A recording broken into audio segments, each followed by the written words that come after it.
Speak to us about crowdfunding. And the topic about crowdfunding has popped up in virtually every single speaker has mentioned it at least once, I think, today. Lorien has actually started something in that space and successfully played in that space. You want to set up something, Lorien? I'll stand to the side and you can see us of it. Lorien is an interesting person, many fronts. I had a very engaging conversation about life, the universe, and everything with him last night. If you're interested in that kind of stuff, please do speak to him. I think he welcomes all comers. He's been interviewed on the Kaiser Report. He survived Max Kaiser. In fact, I don't think he enjoyed Max Kaiser. So he's definitely, I think I've heard the words, Mr. Bitcoin South Africa was coined or used. So definitely Lorien is a disruptor. He does a lot of consulting on the blockchain to companies. And I think the one thing that he really has is a use case that he has created and is running as we speak in the space. Thank you, Rob. Thank you, everyone. Thank you to the organisers for such a great event, Yaku and Naomi. It's amazing that all this was done without sponsors. Obviously Quadra IT, but this was an initiative that was created just from the spirit of this thing that is now being created. I just wanted to say thank you for organising such a cool event, and it's so nice to be with so many people that are all kind of thinking in the same way I'm thinking. Can see the future, can see all these new things that are coming out of the space, and are willing to entertain it. It's not just skepticism. Our minds are open. It's been a very lonely place for years. I've been involved in blockchain actually Bitcoin since 2010, trying to preach Bitcoin and tell people how it's going to change the world. Then over the last year, it's become about blockchain. It's now I can see people. We're all getting into this. We're all understanding it, and we're all excited. So I'll quickly set this up. Do you mind? Would everybody stand up and just stretch a bit? And then, do you feel like you need to? I think it's important to get some blood. Comes along. We love upgrades and we love new features, but really new things. There's a universal response to them. It's always fear and doubt and suspicion. Every technology that has ever existed, that has ever come out. If you just think about telephones and cars and airplanes, they weren't met with, oh my goodness, the world is a better place. Almost universally, those technologies were considered frightening. If you think about telephones, people were now suddenly terrified that you'd never want to go out and meet people. You'd just sit in your house and phone them. Or radios. Now you're never going to go to shows. You're just going to sit in your dark room and listen to the radio. So this is just the nature of technology. As soon as something new comes along, it's not like you're open to it. You doubt it. There might be frightening things about it, but eventually they become mainstream, and we then can't imagine life without it. So I guess this is the why I like this picture, because it just kind of shows the human spirit. As soon as something strange comes along, all you want to do is kill it.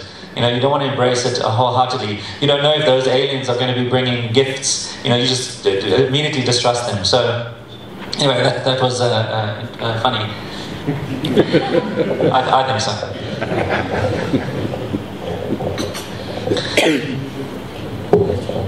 Okay, can everyone hear me? Yeah. Okay, cool. Okay, so the first slide that I have, 20 years ago, there was a lot of excitement about a new technology that was coming along. There were forums like this and people who were suspicious, but also people who were excited about a potential future where now instead of us being, having to, if you wanted to have a voice, you had to go through some mainstream publishing company or something like that. That technology was the internet, and the kind of promise that it had was that now everybody could have a voice. We could all connect directly to people. We could join communities and societies without having to go through some kind of central conduit that governed it and controlled it. And that was the hope of the internet, that we would live in a world that was decentralized. Everybody could contribute, and there wouldn't be any little closed communities. But we know what happened with the internet. Everything became siloed. If you just think about all the biggest services, everything that you use today, the internet is not actually this diverse, enormous place if you shop online, there's a few retailers. If you use social networking, there's a few of those. Even things like Uber, I know there's services like Lyft. But at the end of the day, the internet has become very dominated by these siloed organizations that manage to own those communities. And we heard how Facebook does that. They own all your data. They control what you can and can't do. We've heard about censorship. But the internet didn't realize that potential, the potential that we thought it would. And this is the state that we live in today. And there's actually a very good reason for this. When creating a service, let's say creating something like Facebook, a platform like Facebook is very complicated. It needs a lot of investment. You need to have developers, you need to build technologies that can scale.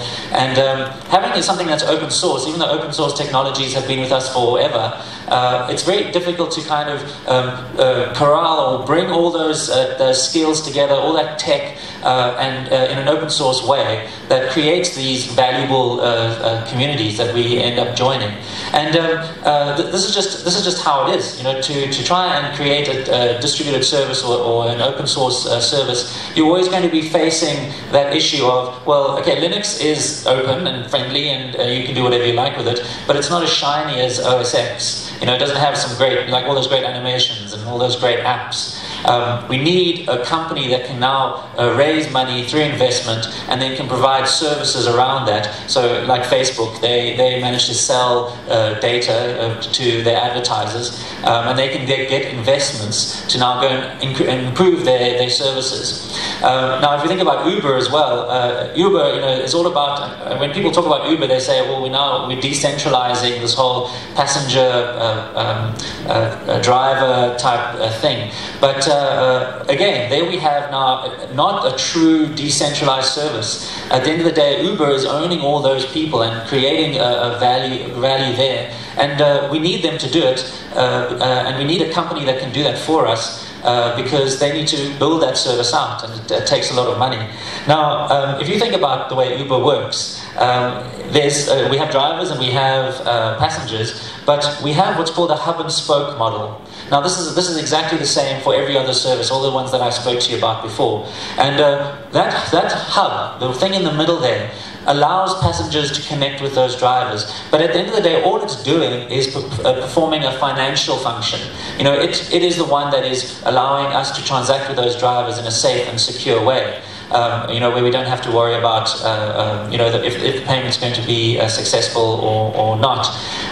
But in a world that we live in, wouldn't it be nice if we could create the situation where those passengers and drivers didn't have to connect through this hub and spoke model? If they could now go and connect directly, and you can see that this hub is performing that financial function.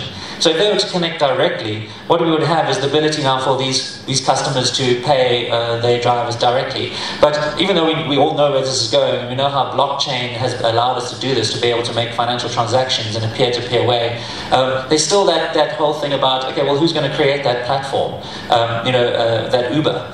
I think this is now where this blockchain is taking us. I think none of us can really fathom or imagine how the world is going to change and how these services that exist today are going to be disrupted. We all get an inkling of it now that we've all been involved in blockchain and peer-to-peer transactions. But and a lot of what blockchain, the promise of blockchain now is that it's going to go and streamline existing business processes, and it's going to make things better, cheaper, quicker, faster. But I think what's going to happen, in the same way that the internet surprised us in the early days, we couldn't have imagined things like social networking. So there's all these new business models and new ways of doing things that have risen out of the internet.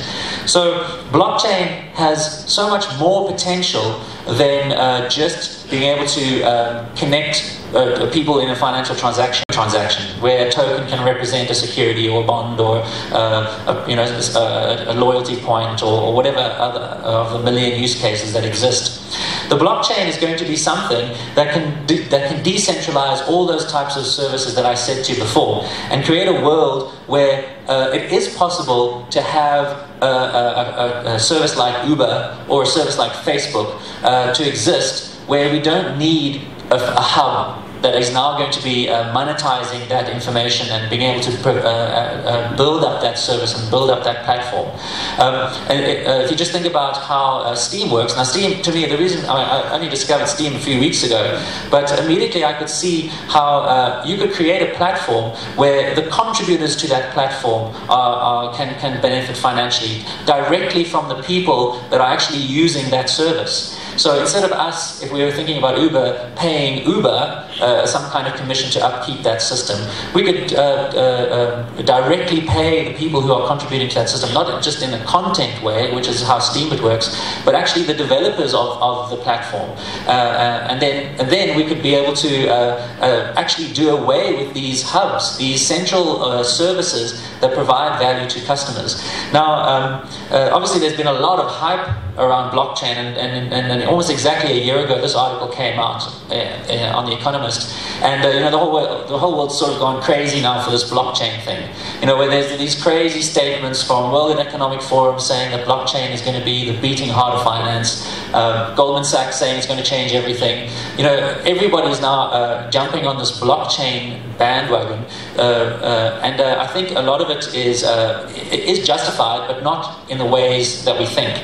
In fact, Gartner has a hype cycle, it's a technology hype cycle, and this could easily, if you just look at that .com crash, this is exactly what the NASDAQ looked like.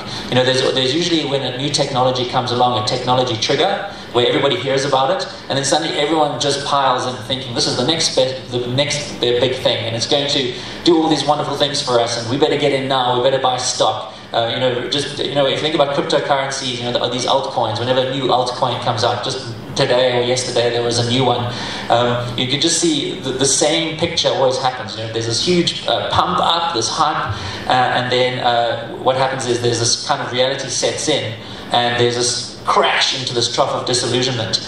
Now, Gartner actually has put blockchain onto this hype cycle, and it's put it about over there. And I actually agree with that. I think there's going to be this kind of time in the near future where all this investment that is going into blockchain, with all these banks and all these businesses and all these new types of ways of using blockchain, I think they're going to realize that, okay, hang on, a blockchain isn't good for everything. It's not going to be the silver bullet. And in fact, I think one of the most important things about a blockchain, if not the most important thing, is this idea of decentralization, where we can create services where we don't need somebody to manage it for us. If you've heard of the term a private blockchain, that just doesn't make sense. It doesn't make sense at all. And blockchain is being co-opted by private organizations. Even organizations like banks who now have competing banks that they have to have relationships with, they still are creating these private blockchains. And I think this is where the crash is going to happen. Everyone's going to realize blockchain is not good at being privatized and controlled. It's the same as an intranet. Okay, sure, you can have an intranet and it might be useful within your organization, but it makes no sense in a broader sense. So if you're exploring blockchain and all the opportunities in blockchain, keep this in mind. Keep in mind that this is going to impact the world wherever you can imagine a service that is given to us, like a social network or an Uber, or even an Amazon Web Services, or an Amazon.com. Those types of services are the ones that are going to be changed completely. I think the disruption that is coming is going to shock all of us in this room, even if we think we're all open-minded. The existing business models that exist today are truly at risk. Every one of those giant organizations that were in those silos are all potentially going to be disrupted. Now, I told you about Uber. There's a company called Arcade City that has already done this. They have now created a platform where you can now connect directly to your driver. The software is open source, and you can now connect with your driver and pay that driver directly. So why do you need Uber in this situation? There's Storage or Storage Air. What they're doing is if you use Dropbox or Google Drive, the way this works is that all of you, if you know how Airbnb works, all of you have unused capacity on your machines, on your laptops, on your servers. So what these guys do is they say, okay, we're going to connect all these little bits of storage that everyone has, excess capacity, and we're going to bring it together and you, as a customer, can now go and store your files on all these millions of different computers around the world. And what makes that possible is that you can now pay those people who are providing you that service. So this is going to be, I think, of all the services, and I do think everything that you use today that you think is here forever is going to change. I think one day Google Drive is going to go away. I think Dropbox is going to go away. Uber is going to go away. There's a company called MadeSafe, and what they're doing is they're saying, okay, cool, we can make this global network where you can host websites and you can have email servers. So if you use email, if you use Gmail, we're not going to need Gmail in the future. All these things are not made possible by networks, but made possible by blockchain, where you can now make payments to these, in micropayments specifically to these services. And then Open Bazaar, if you've heard of Open Bazaar, a very cool project where you can now list your products for sale, and then you can directly connect with your customers. And then obviously finally Steemit, and I really do like the idea of Steemit. Obviously it is new, and Ned was open about that. He said, listen, it's still young, it's still growing, and I totally appreciate that. I mean, I'm a software engineer, and I know what happens when I build software. You put it out there and it breaks, and then everyone, and you've got to fix it, and then and as users come along, it hardens and it gets better, and eventually, it's great.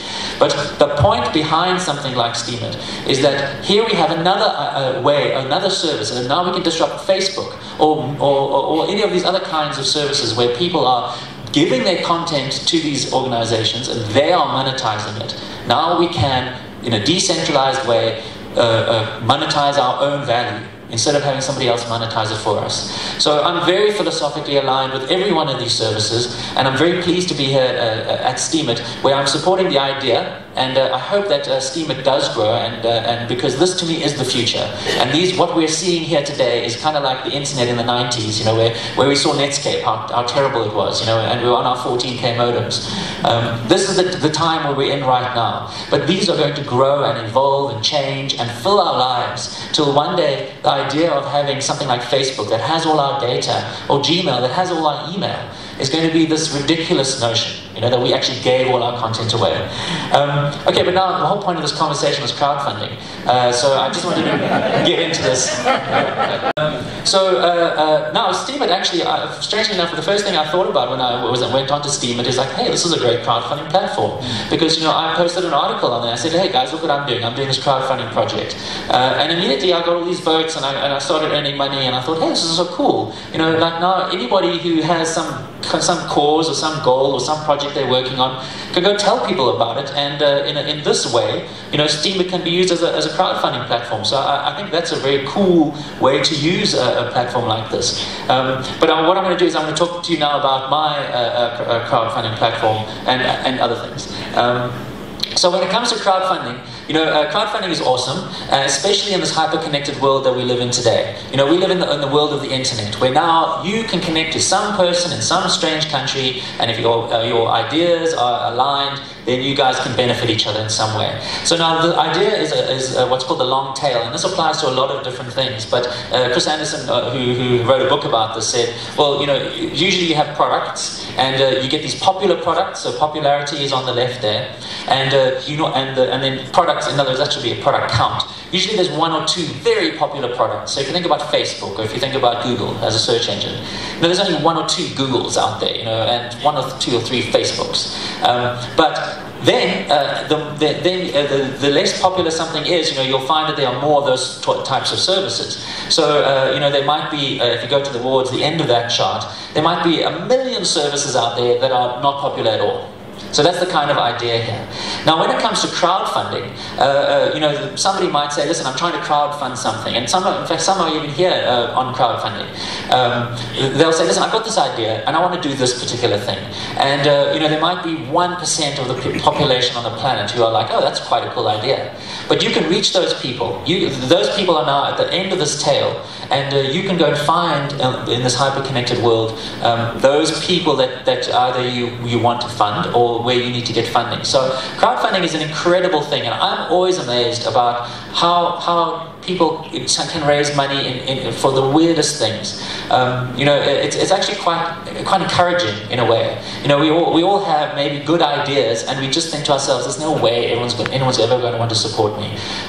But this is the world we live in. We now have access to this. I mean, we have had it for 20 years. But there is a problem with crowdfunding and it boils down to finance. If somebody does want to give me 50 Rand for this idea, and I know 50 Rand is a low amount, but in my world perhaps, but in other people's world, maybe that's not a bad idea. Maybe that can allow them to buy something that will then allow them to do something else, and then do something else, and that can grow their business. But how on earth are you going to go and pay somebody 50 Rand, especially if you're around the world? You might really strongly believe in that cause, but you can't get money to them. Remittance is crazy expensive.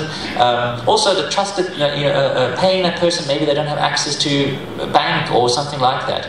So even though this long tail is amazing and has given us this opportunity for people to raise money from anybody, we always have this barrier of finance. And in fact, this financial barrier has been a huge hindrance, in my opinion, on the evolution of the world from a technical perspective.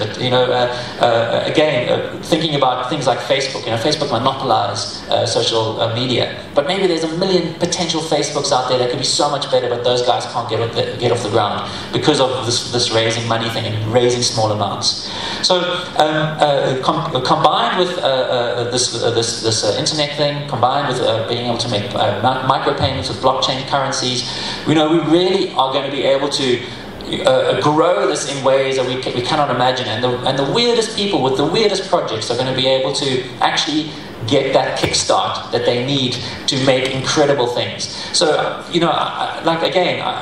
think we can't imagine the flowering of innovation that's going to happen around this new space that we're in today, this decentralized currency that is not monopolized and controlled by a financial system, because that is a huge roadblock. Anyway, so now to my project. Now I've been around for, I've been infatuated with Bitcoin since 2010, and I finally got to start a company 2 years ago called Banky Moon, and I wanted to now use Bitcoin. Bitcoin, obviously there's other altcoins. I really think Bitcoin that to me is the coin that I trust, but obviously there are others. But I wanted to now try and see how could I now go and use this. How can we bring value to people's lives? There's so many issues. What can I do? And I was fortunate enough, prior to founding Banky Moon, working at a smart grid company. So we were building analytics tools for smart grids and smart metering and vending systems. And one of the issues in South Africa and Africa at large, if you are in other countries, and Kenya and Zambia, when people consume electricity, it's quite difficult to get the money out of them after they've actually consumed it. Just look at Eskom today. Eskom is hugely in debt, and a lot of that is because municipalities aren't paying. And the reason why municipalities aren't paying is because people aren't paying in municipalities for the electricity. So there was this huge rollout, and it's still ongoing, to roll out smart prepaid meters throughout the continent. Now, prepaid meters are cool because, it's pay as you go. If you don't have the money, you can't consume the electricity. So that was kind of like, okay, that's the solution. We're going to do this. But in Africa, it's actually a pain to go and buy stuff because you've got to use cash. In South Africa, there's a lot of banked people, but across Africa, 80%, that's the statistic, don't have access to banking services. So if you want to go and buy something in Africa, you're going to use cash. Now, cash is actually inconvenient and expensive. Every time you spend cash, there are costs around that that add to the burden of making those transactions. Now, with prepaid electricity, you've got to go to a vendor, you've got to travel, it's inconvenient, it's a whole huge mission.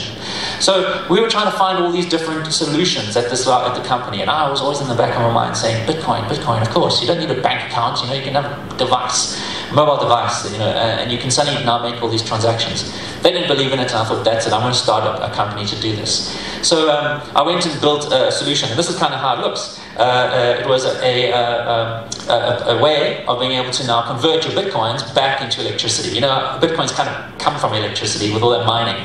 So what I did was I created a service which takes cryptocurrency, can convert it into some kind of currency, can calculate tariffs, and then can load meters with the required amount of electricity, a prepaid meter.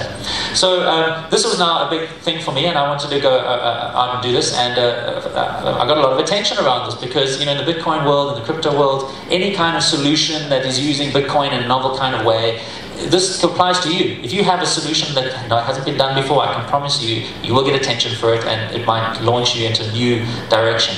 So anyway, I built this. And I thought, okay, cool, well, what are the use cases? I was invited to conferences to speak on it, and they're saying, okay, what can you do with this? And I was talking about prepaid electricity. But the most important thing about this is that it's cryptocurrency. You don't have to be in the place to buy that electricity. Cryptocurrencies are there's no geography around currencies. So what you can do is you could now potentially make payments from anywhere in the world for electricity and for utilities. And the cool thing is, with this technology, is that it goes directly to the device. So let's just say some of the use cases, like you are now a student studying abroad, and you run out of electricity, and you need to get some money from your mom, and you phone your mom, and you say, please send me money, and it takes a couple of days, and it's expensive, and then they can pay for the electricity. Well, now that mom can just directly load that meter. Another use case that I came up with was, okay, imagine a needy school in Africa. What a donor could do, a foreign donor, they could now directly purchase electricity for that school. They wouldn't have to go through an organization that, diverts the funds and charges admin costs and opaquely does whatever they do. You can have confidence that whatever you are spending is going, first of all, very cheaply and directly for that service. So this could revolutionize crowdfunding in that respect, at least from a charitable perspective. But also, there's been interest in terms of grants. There's a lot of social grants that come out and they say, okay, we're going to buy electricity for people. But again, they have the same issue. Okay, we're going to distribute the funds, and who's distributing those funds, and who's diverting those funds into their own pockets. And this is a huge issue throughout Africa. So here we now have the ability to make payments directly to the device using a cryptocurrency. It's publicly auditable because it's on a blockchain, and it goes directly to the machine. So now, instead of talking about it, I was in Vienna or Prague, I can't remember where I was, and the guy said, hey, why don't you just do that? And I thought, oh, that's a good idea. Why don't I just do that? So I came to South Africa. I live here. I was here, but I thought I came back, and I found a school. There's a school in Soweto. It's not far from Vilakazi Street, where Nelson Mandela grew up. It's called Mweni Primary School. It's a little tiny school, 400 kids or so. They have 800,000 rand debt on their electricity bill. And that's not unusual. Most schools can't pay their electricity. And I said, okay, cool. What I'm going to do is I'm going to do this. I'm going to set this little school up. We went and put a meter into the school, and I said, okay, there it is. Now we're going to have foreign donors paying for this. But an important thing for me to do was say, okay, cool, world. Here it is. Come and check this out. So I was very fortunate. I have a friend in Vienna. He's got a blockchain company called Good Singularity, and he approached me a few years ago, and we became friends because he's doing blockchain energy trading, and he kind of liked this idea that I was doing this electricity thing, and we've become friends. And so he said, "I tell you what, I'm going to be at MIT in Boston. Why don't we do it? Why don't we?" And he was at a conference at MIT, and so he said, "We can maybe do this. We can do a quick demo to the delegates there. I'll send a Bitcoin to the school, and everyone can see the electricity going through." So I don't know if you know where Boston is. Boston is America. Have you ever been there? But it's very far away. Obviously you can imagine it's not very easy to send money all the way from down there, up there to down here. So what we did was we decided to do that in his conference. I'm going to show you some video of that in a second. So all he did was he took his Bitcoin device at the conference. I was Skyping him at the conference, and you're going to see now. And he went and sent a Bitcoin to the meter and a load of electricity. So while this is playing, I'm going to just carry on talking about it. So this is Mweni. So this is the days before that when I was meeting the teachers and all that. What happened was, okay, so this is the school. It's a really sweet little school, and there's so many of these schools, and you can actually do this. If you want to get involved here, by the way, I'm looking for support. But in front of the delegates, you're going to see now footage in a second of him actually at MIT. There we were installing the device. So now the cool thing about this is I don't need a very clever device. I can just use any smart meter and I can integrate into it. I don't need to build technology. So on the night of, it was 3 o'clock in the morning because the conference was at 7 or 8 in MIT. So what happened was, and I'm on Skype with the conference guys. So the important is that there are addresses assigned to those meters. So a Bitcoin address, I can uniquely identify the Bitcoin, the meter by the address. Remember, blockchain is good at identity. We don't have to identify people with those things. We can identify devices. So then what happened was they sent the Bitcoin, and then the school lit up because now suddenly there was electricity in the meter. So it happened. It took like 30 seconds to get there, and it was hugely impactful. You know, the ability now to for people to see and feel they're making a contribution to somebody's life. And they didn't have to go through Western Union, they didn't have to go through some organization. Not to say that organizations are all bad, but you know, it does kind of put a bit of friction between, you know, what you believe in and, you know, and the actual act of making a difference. So what I've done now is I'm busy building it actually, and this is, I went on to Steemit and I said, hey Steemit, you guys can support this project. There's one issue. I have to now go and buy those meters to go and put it into the schools. That's really the cost, because a lot of the schools don't have these smart meters. Again, it's not a specific meter, any smart meter. That's the first thing I'd like to do. And then the second thing is I'm busy building you can't really see it very well here, but an actual Kickstarter type site. So what happens is you can come into the site and you can go and find a school. You can go and see pictures of the school. You can see how much electricity they need for the month to get through the month. If you log on, it'll give you a QR code. I'm hoping to be able to use other currencies, you know, because they have value and people have them and they want to spend them. And then what you can do is you can see now how much electricity is required. You can read an address from the principal. She'll tell you about the school and the issues that they're facing, where the school is. You can now go and directly contribute. So I think this is just a novel way of again making use of this from a crowdfunding perspective. But it doesn't necessarily have to happen in this way. You know, crowdfunding in other ways. You know, if you have your own project, or if you're in Africa and you just need this something little to be able to get you to the next step. You know, these currencies can take that long tail right to the end, you know, right down there. So, and there's so much potential locked up there. So it's very exciting in those respects. So I don't know how much time I have, but I was hoping to be able to show you another project that I'm working on. Do I have another few minutes? Okay, cool. Okay, so now that's not all I've done. One of the biggest issues in this world, and my stated goal in life is to bring Bitcoin to Africa. I think it can solve a lot of problems, and I know it'll come to the rest of the world eventually, but if I can somehow speed up this process in Africa, then it'll greatly make me happy. So, but one of the issues now with Bitcoin and cryptocurrencies, so that's just the end of my official show. I'm going to now go launch into the next one. The issue with these cryptocurrencies, and I'm sure all of you guys are aware of this, is that it's very difficult to understand, very difficult to get into, very difficult to transact with it, you know, and that's a stumbling block for a lot of people. Let alone this whole idea of a decentralized cryptocurrency, you know, and what gives it value? Why is it money? You know, I hope all of you guys are learning your pitches. So when somebody says, "I don't understand Bitcoin," you can say, "Well, you know, this is money and it has these properties, and this is why Bitcoin is money." I hope you all do that. But at the end of the day, fine, you can understand Bitcoin and we can all believe in it, and we can believe that it's a non-central bank issued currency, and that immediately gives us confidence. But at the end of the day, it's not going to be worth anything unless you can't use it. So now, another thing that I'm trying to do now is actually make it easy for people to use. And at the end of the day, that comes down to technology. So I would like to introduce you to a product and a potential new business. It's called Centbee, what it is it's going to be what I'm thinking of is like an African Bitcoin wallet. And I hope you can get to see my screenshots. The screen isn't so great, but at the end of the day, this is going to be a wallet. All right, and let me give you some screenshots. If you want, I can demo to you after this. I've got it on my phone, but I'm going to now tell you how it works, and you can kind of see this is what's missing in this world.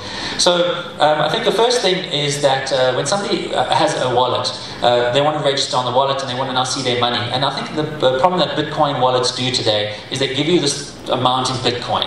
So you don't have 500 Rand, you've got 0.00357, Bitcoins. So one of the first things, a little simple little idea, is just to make it, you keep the stored value in Bitcoin, but you show it to people in terms of their local currency. Okay. Now, in this wallet, I'm building a lot of functionality. It's not just, I can now send Bitcoin to people. So there's going to be a whole host of services. I'm going to try and go through it. I'm going to read some of this to you so you can see what's going on. I hope you get a good idea from this. Well, so the first thing is, if you want to go shopping, you're going to want to know who's accepting Bitcoin. And there's another whole side to this business, which is my merchant rollout.